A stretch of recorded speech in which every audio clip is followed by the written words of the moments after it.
ডুমডুমা সমষ্টিৰ অন্তৰ্গত বিভিন্ন ঠাইত চাৰিটাকৈ পথৰ আধাৰশিলা স্থাপন কেবিনেট মন্ত্ৰী ৰূপেশ গোৱালাৰ কেইবাজনো বিজেপিত যোগদান অসম চৰকাৰ শ্ৰমিক কল্যাণ চাহ জনজাতি আদিবাসী কল্যাণ আৰু গৃহ বিভাগৰ কেবিনেট মন্ত্ৰী ৰূপেশ গোৱালাই আজি নিজ সমষ্টি ডুমডুমাত চাৰিটাকৈ পথৰ আধাৰশিলা স্থাপন কৰে লোক নিৰ্মাণ বিভাগৰ ক্ষেত্ৰীয় পথ সংমণ্ডলৰ অধীনৰ ডুমডুমাৰ ওপৰতালাপ শিৱ মন্দিৰ 115 নং তালাপ বাইপাছৰ পৰা সুদানা সিং পথ ডাঙৰী চাহ বাগিচাৰ পৰা সত্ৰসনা দোকান ব্লেক লাইন পথ আৰু তালাপ হেমন্ত ভূমিজৰ ঘৰৰ পৰা শিৱ মন্দিৰলৈকে নিৰ্মাণ হ'বলগীয়া পথকেইটাৰ আধাৰশিলা স্থাপন কৰা হয় হ'ব আধাৰশিলা অনুষ্ঠানত বহুকেইজন বিশিষ্ট ব্যক্তি বিজেপিৰ নেতাকৰ্মী অঞ্চলটোৰ বিভিন্ন স্থানৰ ৰাইজ উপস্থিত থকা পৰিলক্ষিত হয় উল্লেখযোগ্য যে বিজেপি দলৰ নীতি আদৰ্শ দেখি ডাঙৰীত কংগ্ৰেছ আশা আটছাৰ কেইবাজনো নেতাকৰ্মীয়ে আজি মন্ত্ৰী ৰূপেশ গোৱালাৰ উপস্থিতিত বিজেপিত যোগদান কৰে ব্যুৰো ৰিপৰ্ট আদিবাসী নিউজ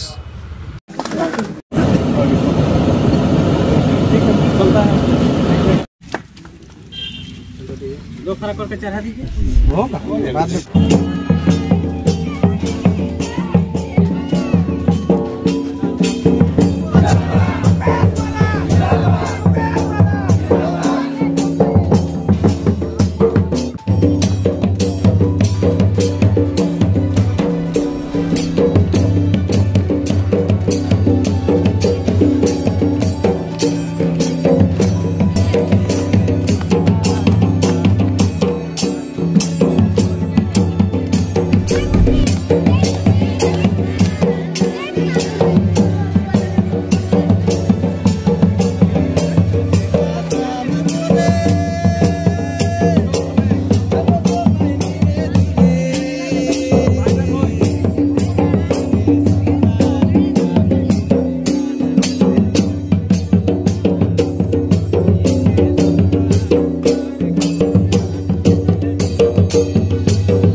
খুব ভাল লাগিছে আৰু যিসকল আজি ভাৰতীয় জনতা পাৰ্টিত যোগদান কৰিছে তেওঁলোক সঁচাকৈ সমাজৰ বিভিন্ন ক্ষেত্ৰত ভাল কাম কৰি থকা ব্যক্তি আছিল আৰু তেওঁলোকে আজি ভাৰতীয় জনতা পাৰ্টিৰ নীতি আদৰ্শৰ প্ৰতি আকৰ্ষিত হৈ আমাৰ দেশৰ নেতা নৰেন্দ্ৰ মোদী ডাঙৰীয়াৰ প্ৰতি আকৰ্ষিত হয় হিমন্ত বিশ্ব শৰ্মা ডাঙৰীয়াৰ প্ৰতি আকৰ্ষিত হয় তেওঁলোকে ভাৰতীয় জনতা পাৰ্টিত যোগদান কৰিবলৈ আগবাঢ়ি আহিছে গতিকে তেখেতসকলক আদৰণি জনাইছোঁ আৰু তেখেতসকলৰ আগমনে আমাৰ ভাৰতীয় জনতা পাৰ্টিক আগন্তুক দিনত আৰু অধিক শক্তিশালী কৰিব আমাৰ সংগঠন আৰু অধিক শক্তিশালী হ'ব আৰু আমি ভালদৰে ৰাইজক সেৱা আগবঢ়াই যাবলৈ সক্ষম হ'ম আজি দিনভৰ জানে কি কাৰ্যসূচী আছে আজি আমাৰ কেইবাটাও ৰাস্তাৰ আধাৰশিলা আছে ৰঙাজান গাঁও পঞ্চায়ত অঞ্চলত আৰু আজি প্ৰথমটো এতিয়া আধাৰশিলা স্থাপন কৰিলোঁ ইয়াৰ পিছত আৰু 4টা আধাৰশিলা আছে আৰু মই ভাবোঁ এই ৰাস্তাবিলাকৰ নিৰ্মাণৰ যোগেদি আমি ৰঙাজান গাঁও পঞ্চায়তখন যিটো বহুত দিনৰ পৰা বহু অৱহেলিত হৈ আছিল আমি পৰ্যায়ক্ৰমে আগবঢ়াই লৈ যাবৰ কাৰণে যি প্ৰক্ৰিয়া আৰম্ভ কৰিছোঁ সেই ক্ষেত্ৰত আজিৰ আধাৰশিলাই এক নতুন মাত্ৰা প্ৰদান কৰিব শদিয়া ডুমডুমা সমষ্টি এখন ৰাস্তা